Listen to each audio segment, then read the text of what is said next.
himself a day. Take a listen. Anybody that says running back, all right, that's Kansas City. We're going for 2.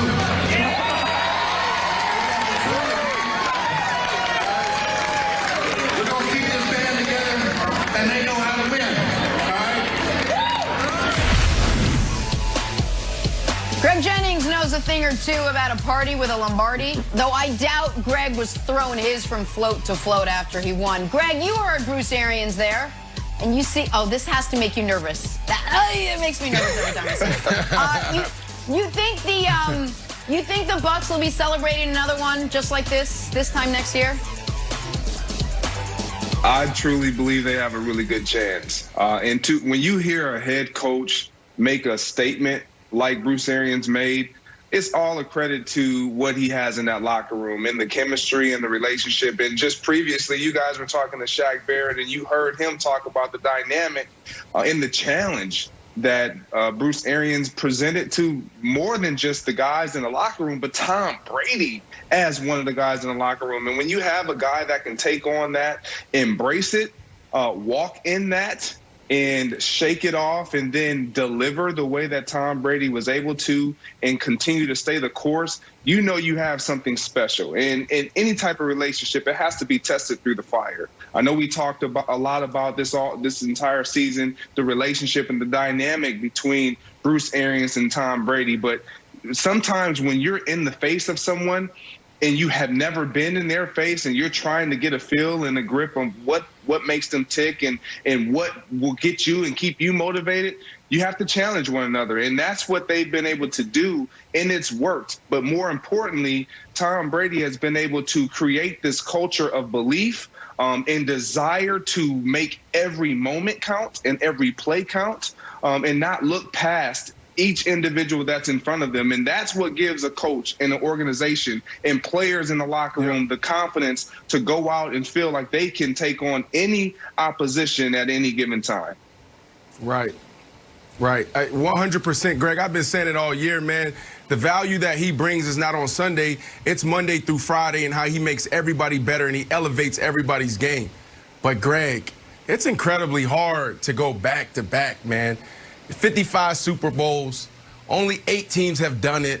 6 teams have gone back to the Super Bowl and lost it. One of those teams are our residents GM's teams, the Kansas City Chiefs this year. And the team that actually went back-to-back and actually won it was one of Tom Brady's teams. But, Nick, they're going to repeat, brother.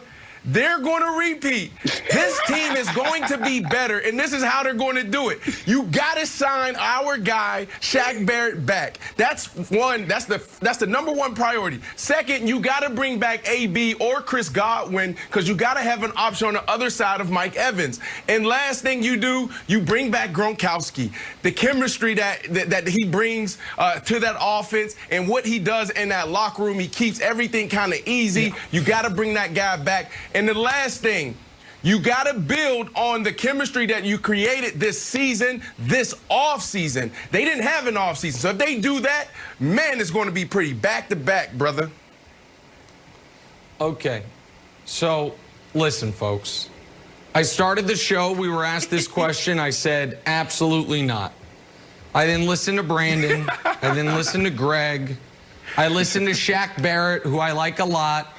I listened to Brandon again, and Wilds, I am coming around, and I know this is going to disappoint you, Wilds, because you like arrogant, standoffish Nick Wright, but I'm coming around a bit, Wilds, because I've thought about it. Ooh. And I do think that the Bucs, assuming that in next year's playoffs, in the first round, they play a sub-500 team who scratches their quarterback day of, and then in the second round, they play a 40-plus-year-old quarterback who can't stop turning the ball over while their 40-plus-year-old quarterback's interceptions are just dropped. And then in the third round, they somehow overcome 3-plus interceptions playing a team without their all-pro left tackle. And then in the Super Bowl, they play another team without their #1 overall pick left tackle. If all those things happen, yeah, they can win it again. But I don't think that's going to happen. I don't think Alex Smith's going to get scratched, and Drew Brees is going to melt, and Bakhtiari's going to get hurt, and then Fisher's going to get hurt, and all of a sudden, we're talking about a stupid 7th ring for Tom Brady. I don't think that's going to happen again, Kevin Wildes. So no, they're not going to go back to back. You know what? It's ridiculous. I can't believe we're even talking about it. We're finally back. I expected this guy on Monday. He was nowhere to be found. Tuesday, nowhere to be found. But here he is, America, back, and I'm gonna stoke the flames. Nick, if anybody can win one game, it's football, right? The Jets beat the Rams. Anybody can win one game. If the football was more like, I don't know, the NBA Finals or the World Series. And the Chiefs had to play the Bucs multiple times to determine the true best team, the true winner of the Super Bowl. It was a series. How do you think that would play out? Do you think it would still be the Bucs, or do you think the Chiefs? Is Carl Sheffer's crew reffing all 7, or do we get a rotation? Because that affects my answer. I'm not sure. Because there was that new pass interference rule, which was Brady incompletions or DPI. So I don't know about that one. I also want to know. I'm just curious. I'm just asking. Are all 7 games played in Tampa Bay? Or do we actually, the team that should have had home field gets it? Or is it the first ever home Super Bowl? So Brandon, these are questions I need answered beforehand. I need to know before I answer this stupid hypothetical. That's my answer. I need more information, Brandon. You have a complete team. You have a top 5 defense that's probably going to get better. You have a quarterback that can navigate you through situational football. That's the only thing that matters on offense. You can throw the ball. You got dogs on the outside, and you can run the ball. That running game is going to get better. So they have great chance of going back. Greg, the thing that we're not talking about, their #1 asset, Todd Bowles. I love listening to you call games because I learned something. Todd Bowles, man, phenomenal job. He is coming back. He didn't get a head coaching job. So what do you think that's going to do for this team next year?